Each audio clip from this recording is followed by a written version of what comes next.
Hello friends, for ever story में आप लोगों का स्वागत है। पिछले पार्ट में आप लोगों ने सुना कि शीतल जो है जब ये कहती है कि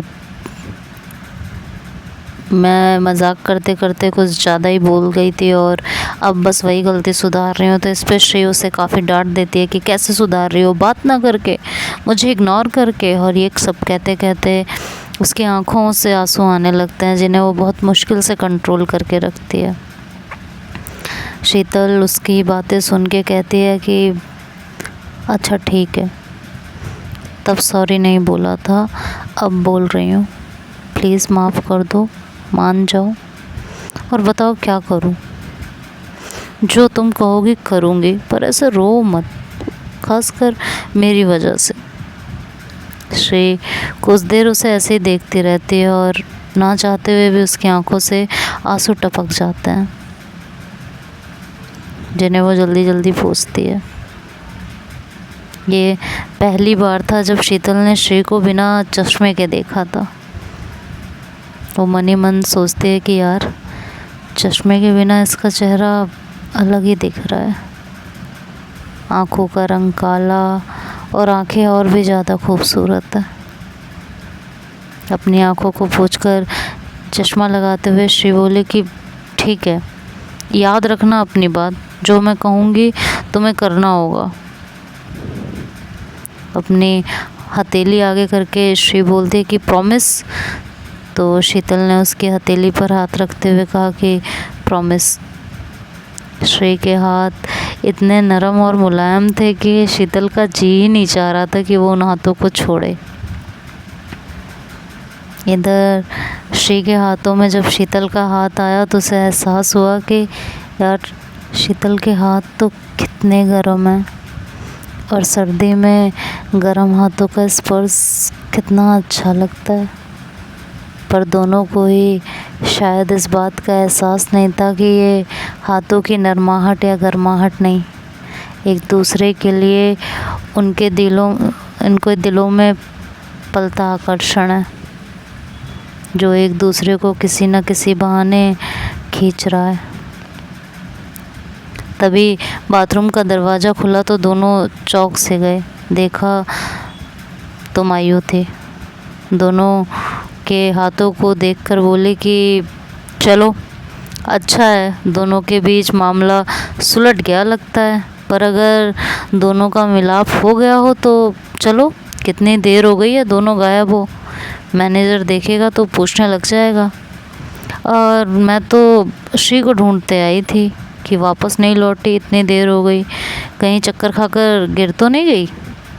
तुम्हारा तो पता ही नहीं रहता है कि तुम कहाँ जाती हो। शीतल की तरफ वो इशारा करते हुए बोली। तो उन दोनों ने कहा कि हाँ चलो, आ रही हूँ। वॉशरूम आई थी तो इसे चोट लग गई तो देखने लगी। तुम दोनों चलो, मैं आती हूँ। मायू और श्री बाहर आ गए। मायू पूछ रही थी श्री से कि चोट कैसे लगी, तो श्री ने कहा शाम को बताऊंगी, अभी काम करने दो। और शीतल और तुम्हारे बीच सब सुलह कैसे हो गई?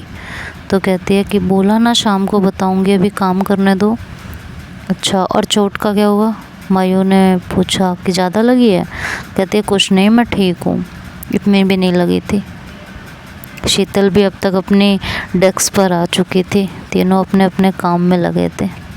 काम करते करते अचानक शीतल की नज़र उठी तो सामने श्री भी उसे ही देख रही थी। दोनों को शायद अंदाज़ा नहीं हुआ, पर दोनों मुस्कुरा रहे थे। छुट्टी हुई तो मायू ने खुद कर श्री से सारी बातें पूछी कि कैसे दोनों का भरत मिलाप हुआ।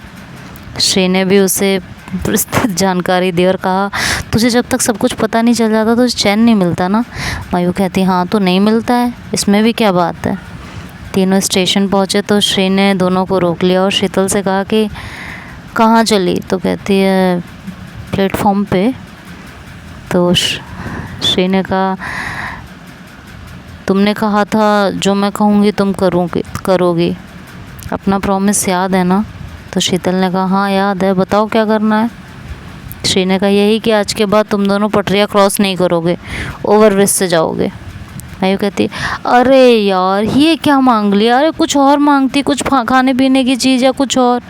श्री कहती है मुझे बस यही चाहिए, कर सकते हो तो करो वरना कोई बात नहीं। शीतल ने कोई ज़्यादा जवाब नहीं दिया, उसने बस मायू का हाथ पकड़ा और सीढ़ियाँ चढ़ने लगी। मायू पीछे से चिल्लाती रही अरे रुक जा यार, पैर तुड़वाएगी क्या, चल तो रही हूँ। और शीतल मायू को बस खींचती हुई आगे चले जा रही थी। मायू कहती है यार अजीब है, प्रॉमिस खुद करे पैर मैं तोड़वाऊँ, हद नहीं हो गई है ये अपने आप, यार तूने ऐसा प्रॉमिस किया ही क्यों, हद हो गई। रोती गाती तीनों जो है प्लेटफॉर्म पर आ गए। तो मायू एक बेंच पर जाकर अपने कलीग से बोली यार थोड़ी सी जगह बनाओ, बैठने दो, आज तो पैर दर्द होने लगे हैं। और श्री शीतल की तरफ देखकर बोलेगी ऐसे दोस्तों से तो दुश्मन ठीक है, कम से कम मारेगा तो जान से मारेगा, ऐसे सीढ़ियाँ चढ़ाकर उतार कर और भगा भगा कर तो नहीं मारेगा। श्री उसकी बातें सुनकर खिलखिलाकर हंसी तो शीतल को लगा कि उसके कानों में मानो कोई मधुर और कोमल संगीत बज उठा हो। उसे हंसता देख उसके होठों पर भी हंसी आ गई थी। इतने दिनों से इसी के बिना तो सब सुना सुना था, पर शीतल को अभी तक अंदाज़ा नहीं हुआ था कि 3-4 दिनों की तपस्या उसकी भंग हो चुकी थी। वो बस उसकी तरफ देखते हुए मुस्कुरा रही थी। उसे यूँ हंसता हुआ देखकर उसे बहुत अच्छा लग रहा था। श्री ने मायू से कहा कि तुम इतने में ही थक गई, अब तो तुम्हें डेली यही करना पड़ेगा, डेली यही ब्रिज क्रॉस करके आना पड़ेगा, क्या करोगी फिर। तो मायू कहती है वही तो कह रही हूँ, तुम जैसे दोस्तों से अच्छा तो दुश्मन भले हैं यार, हद्दी हो गई, इतनी सीढ़ियाँ कौन क्रॉस करवाता है। श्री हंस के कहती है अब तो ये डेली क्रॉस करनी है। उसको यूँ देखते हुए हंसते हुए शीतल को बहुत खुशी हो रही थी। वो मन ही मन कहने लगी यार ये हंसते हुए कितनी खूबसूरत लगती है, और बिना चश्मे के तो और ज़्यादा। खैर थोड़ी देर बाद वो लोग ऑफिस आ चुके थे, सॉरी अपने अपने घर आ चुके थे। श्री भी अपने घर पहुंच चुकी थी और शीतल भी अपने घर पहुंच चुकी थी, अपने हॉस्टल में। और रात को आज कई दिनों बाद श्री को सुकून की नींद आई थी, पर शीतल की नींदें गायब थी। उसके मन में उथल पुथल चल रही थी, एक तरफ उसे सुकून था तो दूसरी तरफ बेचैनी।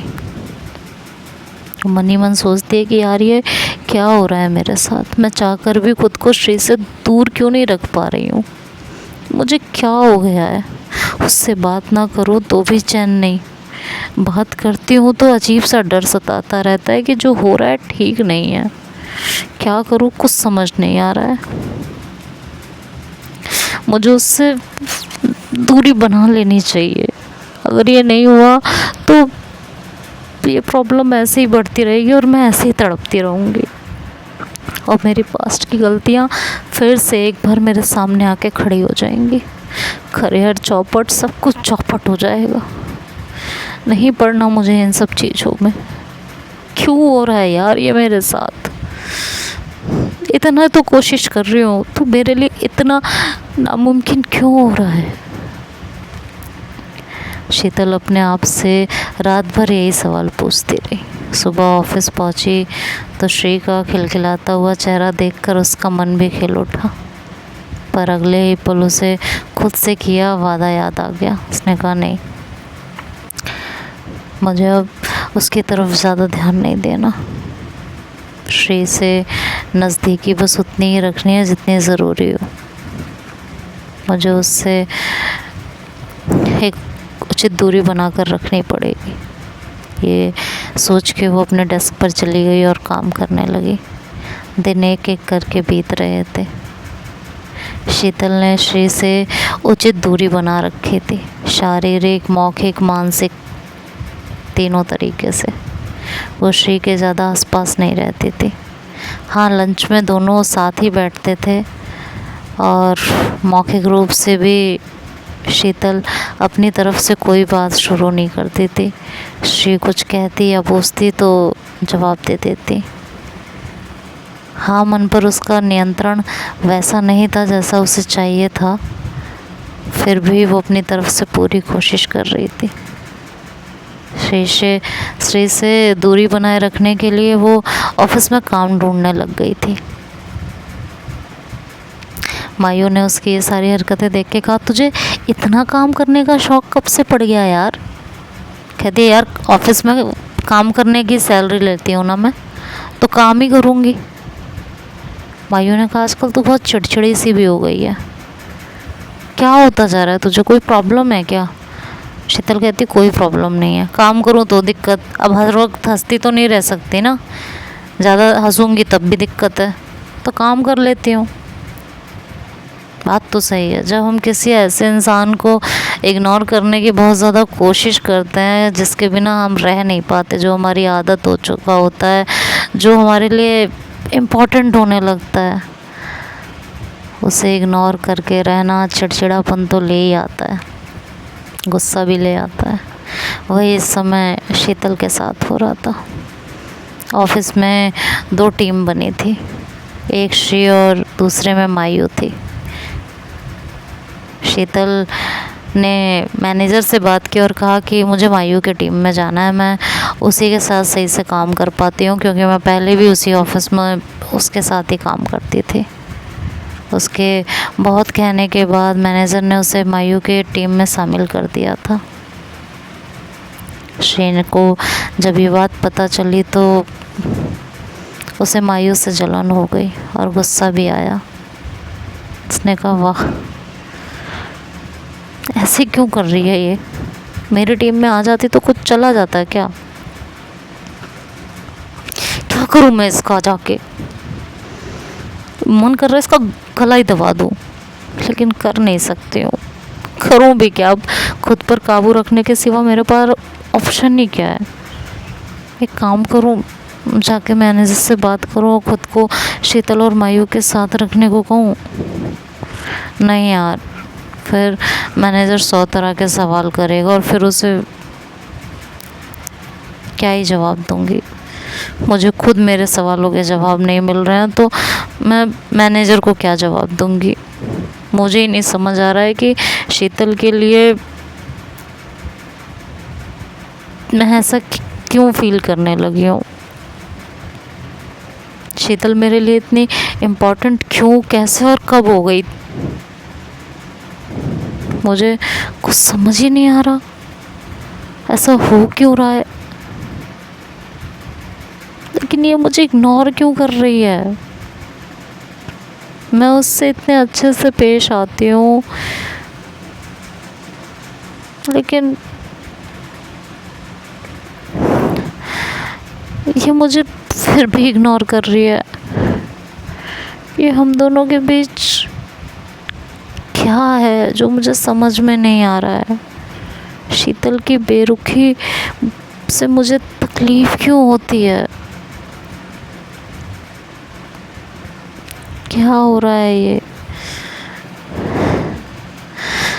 क्यों कर रही है ऐसा? अभी तो उस दिन सब कुछ ठीक था, अचानक से इसे क्या हो गया है? इतने दिन हो गए ये मुझे सिर्फ इग्नोर किए जा रही है, मुझसे ढंग से बात ही नहीं करती। इसके दिमाग में क्या चलता रहता है? और अब तो इसने मायू को चुन लिया, उसके साथ चली गई। अरे यार शिट, मैं क्यों सोच रही हूँ इतना? चली गई तो चली गई ना, मुझे क्यों इतना फ़र्क पड़ रहा है? जाने दो। अरे नहीं करनी उसे मुझसे बात तो नहीं करनी ना, मैं क्यों अपना दिमाग इतना सड़ा रही हूँ? दिमाग खराब हो गया है यार मेरा, नहीं सोचना मुझे उसके बारे में कुछ।